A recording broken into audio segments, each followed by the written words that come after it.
Okay, everyone, let's get this show on a roll for our second presentation of this show. This is going to be for Dirty Dozen Productions, our production leg of our company, which is newly formed. And Geoff, do you want to talk a little bit about the vision of the company and what we're trying to achieve? Well, I think what we're going to talk about now is we had this concept of, obviously, Dirty Dozen Expeditions does technical diving trips to all areas of the Pacific, and concentrating on the war wrecks. And the idea was to, well, we might as well take some good cameras with us and capture all this in the highest possible quality. Yeah. The vision's slightly grown since then because there's been a few different things going on, but we're going to present that to you now.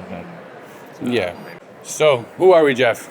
Who are you? I'm Geoff Wright, and I am the co-founder of Dirty Dozen Productions with Aron, who is here. Yeah.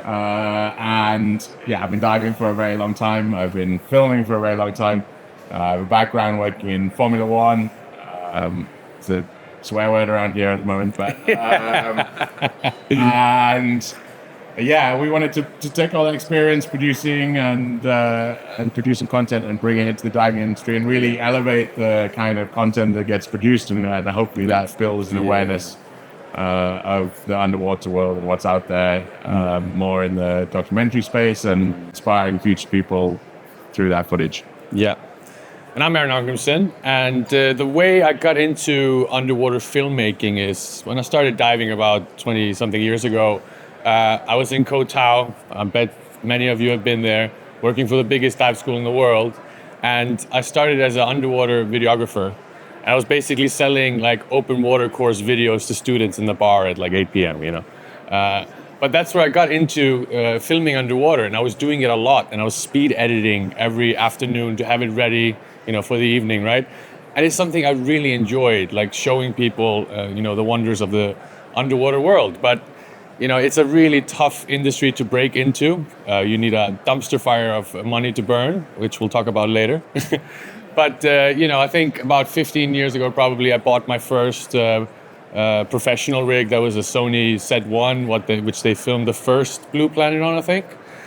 Big old Gates housing, and tried to crack into the industry, failed miserably, broke again. Started, was obviously teaching as well, and I started the travel business. And now, after considerable amount of time and a lot of savings, we want to try again. And that's kind of our background into that foray. So, Geoff, what is the Pacific Theater? I don't know. I think that's your area of expertise, right? Well, as we know, Dirty Dozen Expeditions, we focus on World War II wrecks. So, in the Pacific Theater. So, as you can see on this wonderful map behind me, you have the different areas of the Pacific Theater where the conflict took place. And our goal here is to go to as many of these places and collect stock footage in 8K resolution. So far, we've been to Truck Lagoon, Bikini Atoll, going to Solomon's in a couple of weeks. Palau, yeah. And that's kind of some of the footage that we're going to be showing to you. And I guess every year we're going to be expanding on this a little bit. Why 8K, Geoff? Well, we put 8K in the title, so I thought we'd probably have to explain. Yeah. Resolution. It's 4 times the resolution of 4K. So yeah, probably most people by now have a 4K TV at home. That's kind of like the standard thing that you go down the big box store and buy. Yeah. But not so many people are having 8K TV. An 8K image is, as it shows on that diagram there, it's made up of 4 sections of the 4K image. Yeah. It's a huge image in comparison to what you need to make a 4K picture. And right now, most productions are finishing, like the edit comes out as a 4K production. Yes. So if you take that massive 8K file and you squash it down, it has like a sharpening and detailing effect because you've got like 4 pixels to work out how to make 1 pixel. Yeah. The software that does this is getting very, very good. Yeah. And by taking that like really high resolution master and editing it down and processing it, you get a really nice output. Obviously, it is a future-proofing as well. We want to try and record all this historical stuff in a way that can be used for many years. And 8K TVs will probably happen eventually. Yeah. It's like the manufacturers will want to sell those 8K TVs as an upgrade. It is coming. It's starting to happen. Yeah, they are for sale now. Yeah, they're for sale. But all these things fight against you because like delivering the streaming service in 8K is a lot of data to send out the internet and all that kind of stuff. So a lot of storage and everything is all big. But Do you want me to talk about the cameras a little bit? That's on the next slide. Oh, is it? And the other thing, the last point there is, we're doing all this diving and it can be difficult to get everything perfect in the water most time. But if you've got an 8K image and you want a 4K output, you can move your frame around quite significantly without losing any quality. So you can zoom it in a bit. You can slide it across, slide it up, down, and you can fix your framing in the edit. So it's a huge advantage for a slightly off piece of operating. You can go, fix it. Exactly. So how do we do it? We are using Red digital cinema cameras. You have in front of me here what's called a Komodo. This is the brain of it. It films in 6K. And Hollywood came out with this device as a crash camera initially. That was the idea. Because, when you're filming car chases and all that stuff, it would be best if you weren't doing it with very expensive cameras, but get a similar output. But it turns out that people like us that don't have that much money, that's a perfect tool because this brain is only $6,000, and it is a Netflix approved device. So it's an entry goer into the cinema industry. And if you're a passionate and avid stills photographer or videographer, I feel it's a tangible thing because DSLR rigs run over 10 grand all the time. So the first thing that we jumped on this one from the previous generation of Red cameras was it's like a lot smaller, it's a lot more manageable to travel around. The housing's sitting on the chair here in front of you. It's quite small in comparison with some of the things. I worked on the Mission Impossible films with giant cinema housings for the cameras with all the lens gears and all the complication and there was no way that we could drag that around the Pacific on sketchy island hopper flight with no luggage. So we opted for the smallest and most compact rig to start with, and then as you can see on the slide, we have bumped up to the Red Raptor 8K, which is behind you where Max is filming. So that camera is significantly more expensive. My bank account is crying. It starts at around 22. I think the VV Raptor is like $25,000. So for underwater, we're mainly using the VistaVision Raptor. That's this giant sensor you see on the screen here. The purpose for that being that the water has a natural magnification, and therefore you're always wanting to be a bit wider than you would a Super 35, which is the kind of the silver standard. You're always looking for a wider lens. So there is a benefit to using this giant sensor. Also, being the bigger it is, the more light it captures on each pixel, and it's a nice monster at capturing things in low light. But the housing for that is a bit bigger. You can see me trying to hump it onto the back of the bag. Probably swearing. It's like 20 kilos or something when it's all ready to go. So, And that's hard to manage to. What's that rig, like 60K or something? All in about 50,000, depending on what lenses and media and blah blah blah. So it's a professional tool, basically. It's a professional tool, but you add all that in, and it can produce some serious output. Absolutely. What about RAW? So one of the reasons for Red cameras persist across a lot of underwater cinematography and natural history, Blue Planet, all that kind of stuff. And that's because they kind of pioneered the concept of raw video.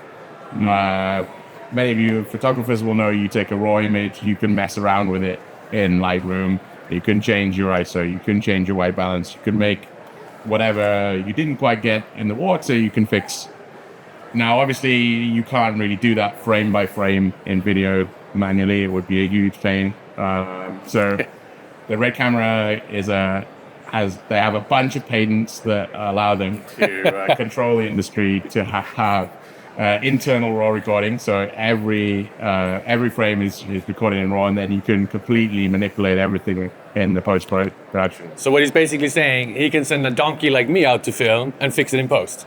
The only real constraint is it has to come back focused, because you cannot apply focus. But for example, white balance is a huge pain in underwater, especially we're talking about inside wrecks, outside wrecks. But you can just go, it needs to be warmer, cooler, and fix it later. And even the ISO, which would normally be something you would set when you're shooting video. Yeah, what's the dynamic range? 15? This is all marketing, but no. And they have good dynamic range. We were pointing them at the sun in Galapagos, and you can still see the sharks in the foreground. And where does the name red come from? Allegedly because the sensor is red, as you can see. It looks red, although some of them don't look so red. So who knows? Sounds like a story. Challenges, dumpster fire money. But cost, like we've talked about already, is an issue getting into this. Data volume, Geoff. Yeah, I mean, there's just like I have a backpack full of hard drives over there. 8 terabytes each. Yeah, each one's 8 terabytes. We have, I think, close to 20 of those now. And those are just our field drives where we grab the stuff and copy it off and then take it home. And then we got 3 different servers, all with this. And the VHS kind of tape. Yeah, the backup tapes. Yeah, but we got servers in different places and different types of servers that we got well over 100 terabytes of material from this project.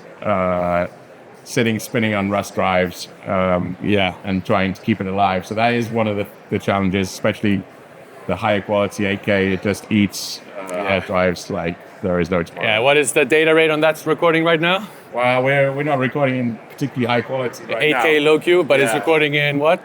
I'll probably use a terabyte just recording this presentation. So it chews through media. Yeah, I mean, just to give you an idea, I was in truck a few weeks ago filming and with a little brother, and I came back with about 8 terabytes worth, and you have to copy it twice because if you lose the drive or whatever, you have to have a backup drive with everything. So it's 2 drives. And then they need to be stored in different locations, in different safes. It's valuable footage. You must take extreme care of it. And can you maybe talk a little bit about the long-term, the tape? We're trying to get into a process where we don't keep it on hard drives forever. We can copy it off onto tapes that have got like VHS tapes-ish. Yeah, they're like computer backup tapes. Yeah. Again, money goes in. But that has like a 40-year shelf life, and then you store it in 2 different vaults somewhere. That's kind of what Hollywood does as well. Yeah. Post-production? Well, it's the same thing. The bigger the files, the more computer power you need. Although, Apple have come along with some really great laptops that can chew through this without any. When we started doing this about 5 years ago, needed a massive PC with a big graphics card and a huge bunch of. Basically, a gaming PC was the only thing that could eat through this footage. But now, actually, you can comfortably edit the 8K on this laptop, which is amazing. It's getting really fast now. We do a lot of our editing in the field now, in our spare time. So, it's. I think it's also just a problem that we hoard data. We film, but it takes so long before we can actually get an output. Just for this presentation, we were chewing through it this morning. Yeah, exactly. There's never enough time, and there's always too much data. So, need a lot of editors. Let's talk about some of the footage, I guess. So, I mentioned truck. Let's start with that. So, what happened in truck? We had Operation Hailstone, Task Force 58 with aircraft carriers, battleships, and destroyers. 500 airplane in a coordinated 48-hour attack on Truck Lagoon. I see a few familiar faces here in the audience. We've been there already together. This is our bread and butter. I used to live there for about 1.5 years or something. It is just unbelievably spectacular wreck diving. If you've never been, and you don't have to come with me, but you should go. If you're a wreck diver, it is a must-go destination. And just because of my familiarity by living there, it's because when you're doing this kind of shooting, if you come into a new destination, you're not the expert, and it's hard to get like the money shot, so to speak, when you haven't been there. But with truck, it was really easy for me to plan and schedule the shots that I really wanted and get it done just based on familiarity, which I thought was really nice. So let's show some footage, I guess. Yeah, before we roll this, I'm just going to say that this is a 1080p TV. So Yeah, it's a terrible TV. You're not going to appreciate this in the full resolution, but We were thinking about bringing our own TV from the stand, but time. But you can come and see it at the booth later if you want.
So there you go. That's Truck Lagoon. That last clip was not shot on red. It was a 360 camera, but we thought it was fun. My wife is a 6-time world champion in freediving, so going to 170 feet on a scooter on a World War II wreck was like no problem for her. It was just an interesting shot. Operation Crossroads. So yeah, the next place where we've been shooting. Our expeditions company has been doing trips to Bikini Atoll since 2018, I believe. And yeah, Operation Crossroads, the nuclear fleet, so to speak. If you're not familiar with it, it was a nuclear test that was done after World War II. The nuclear bombs were used in World War II, but the American government wanted to test it on wrecks or on ships, so to speak. And it's actually not a rarely known fact that they were actually thinking about bombing truck with a nuke at one point. There was a meeting about it. But they didn't get to do it, so they're like, what do we do now? Well, we've got a bunch of these war prizes. So we got the Prince Eugen, we got the IJN Nagato, where Yamamoto was on when he launched the attack on Pearl Harbor. Should we maybe put them in the crosshairs of some nuclear bombs? Show the world, and not to mess with us again? I think so. I mean, that's my personal view. But the nuclear test was aerial and aquatic. It was the first underwater nuclear device detonated at 25 meters right under the Saratoga. They had assembled 95 vessels in that lagoon with a support fleet of 150 vessels. 42,000 staff took part in it. I met some of them. I think my Uber driver in Utah was in this operation. He had cancer, and as many of them do after these tests. So yeah, going from an active war zone in Truk where there was warfare into a test. But in the lagoon now, there are 9 wrecks, and then you have Prince Eugen in Kwajalein. I think it might be worth mentioning that, was it half of the cinema equipment in the world was on site for this test? They invited dignitaries from all over, former enemies and such, to watch it live when it happened. Yeah, there's a ton of footage from all kinds of angles because they just shipped out everyone who could film basically to capture as much of it as possible. And I think, with Bikini, again, with the familiarity to get the money shot, so to speak, it's good for us. And it's a little bit even more challenging because the wrecks are now deeper. You're diving 200 feet more or less all the time in upside down battleships. So knowing how to get the shot quickly without having a gazillion hours of deco is convenient. Yeah, it's definitely a bit more challenging. A long deco hanging around with the housing. We don't have particular support crew or anything like that to take the housings away and put them back on the boat. So we're just like hanging there holding the housing, but needs must to get these shots. So yeah, absolutely. Oh yeah, Oppenheimer. The U.S. declassified a lot of footage from that test. This is an edit I did 5 years ago or something. Just taking the highlights from the declassified footage, showing the Baker explosion, which was the underwater nuclear bomb. So we're just gonna see Oppenheimer talking and crying now, and then the Baker test. Few people cried. Most people were silent. Now I am become death, the destroyer of worlds.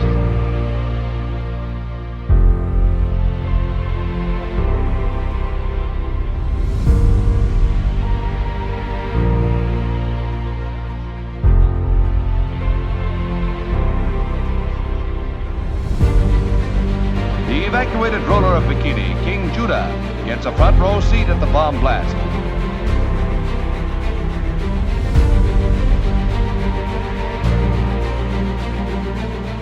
Seconds to go, and 2, 1, fire.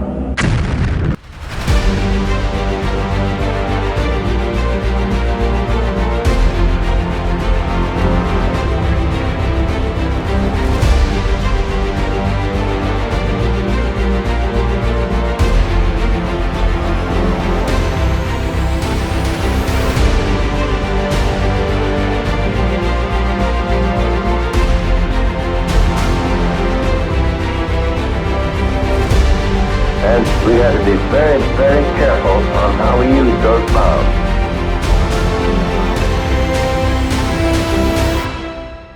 but old Sarah finally goes down in the cause of science.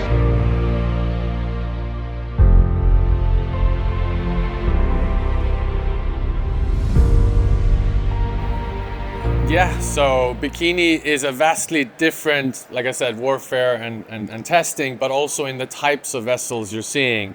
So, we're going from Truck Lagoon where, most of the vessels, actually 9 out of 10 on average, are merchant vessels. But in Bikini, it's exactly the opposite. 9 out of 10 are Navy. So it's a really black and white situation on what you're filming here. And, the wreck diving, again, is just mind-numbingly good. I can't tell you how much I love the Saratoga and every second I spend on it. Diving an aircraft carrier in a nuclear wasteland is my idea of fun. But filming it is even better, because then you can share the passion and inspire people to come wreck dive. Yeah, I mean, it's an incredible story, like the displacement and the marshries and... Yeah, that's a whole documentary in itself. Yeah, exactly. Which we're working on. Just to be able to really bring some of this more up-to-date footage out from the Bikini, because it has been filmed before, obviously, but many years ago, yeah. Quality of production has improved radically in the last few years, so yeah, I think we should roll tech. Yep.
the prop sticking out of the water at the end, that's the Prince Eugen. It was towed back to Queensland, and then it kind of fell over onto the reef upside down. So the props are sticking up out of the water. We spent plenty of time bobbing around with a split rig there, trying to get something.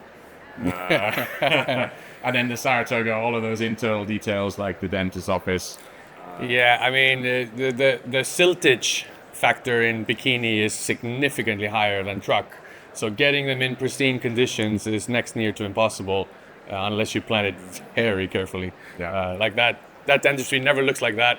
It's always more or less a silt out when at least when you exit. Yeah, and then just the Nagato, that bridge structure there, that's where the attack on Pearl Harbor was commanded from. So yeah, a big piece of history. Yeah, it's a wonderful, wonderful destination. All right, let's talk about Operation Desert Grid 1. I'm going to dump this on you, Geoff. This is the attack on Palau. It's like kind of further to the east in the Pacific. The guys were like, well, we should probably deal with the Japanese infrastructure there as well. I think, as from my memory, a lot of the boats had kind of been moved there after some of the other attacks. And they'd only kind of just gotten established before the Americans showed up again and blasted everything. So very similar kind of setup to truck. You've got a lagoon there, a whole bunch of merchant ships were tied up, and planes arrived, and then they became wrecks. So yeah, and with the wreck we're about to tell you about, it's called the USS Perry. And I'm going to rewind this a little bit, like about 10 years ago when I made my first documentary. I wouldn't call it that now, but we actually did a project that's called the U.S. Coast Guard cutter Alexander Hamilton.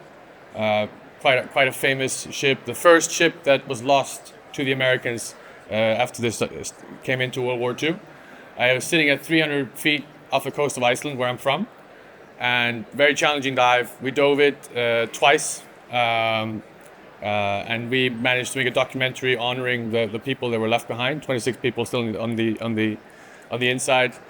Put a memorial plaque on it. So the human factor is there, right? And that's kind of where I fell in love with wreck diving, because I never thought I would meet the great grandson of Alexander Hamilton saying thank you for what you've done. And it was this is the transcendent experiences that come from diving. That's what kind of got me on wrecks, but. The same thing applies here. I think it's the same number of casualties, actually. The USS Perry was a minesweeper when they were in Palau and got hit by a mine. Yeah, it wasn't taken out in the attack on the lagoon. That was a different day. This is a U.S. casualty. Yeah. But it's in a very unique location in Palau. It's down in the south of the country, basically in the shipping channels, and the next stop is Indonesia. And this was particularly difficult to get some slack current and a weather window. Yeah, we were blown out for, I think, a week. And on the last day, on the last hour that we could, we got the go-ahead. And I think I was sleeping. It was like, in now? and we went. But the amount of current, you throw a leaf in the water and it's just... we had to have an airplane on standby if we get blown off. Like, it was intense. Yeah, usually it's pushing 250 feet, so the amount of deco you're going to do if you spend any particular time down there is going to rack up, and then doing deco in a horrendous current, carrying a housing. And just think about, like, you're operating an advanced life support system, a rebreather, and fiddling with a cinema camera. Like, the task overload and then challenging conditions is probably as tricky as it gets.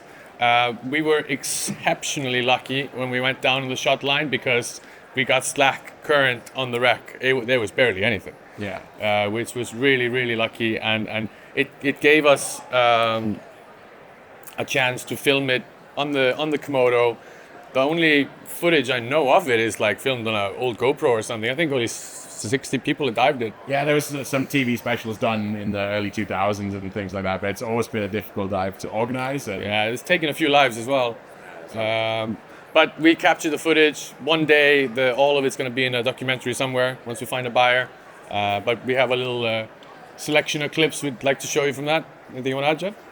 Yeah, I was going to say, like, the Palau also has all of the merchant vessels and stuff like that, but the conditions somewhat worse than in truck. So very silty, Oh, yeah. very rusty, very rarely dived. So If you saw our presentation yesterday, you heard all about that. the interior footage didn't quite come out as good as we were hoping, but the conditions on the Perry when we were down there Exceptional. were A grade. So Yeah. Let's roll the tape.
we budgeted about 25 minutes on the bottom for that one, and I was rolling the whole time, and pretty much all of it is incredible footage. It's just a small set of clips out of it.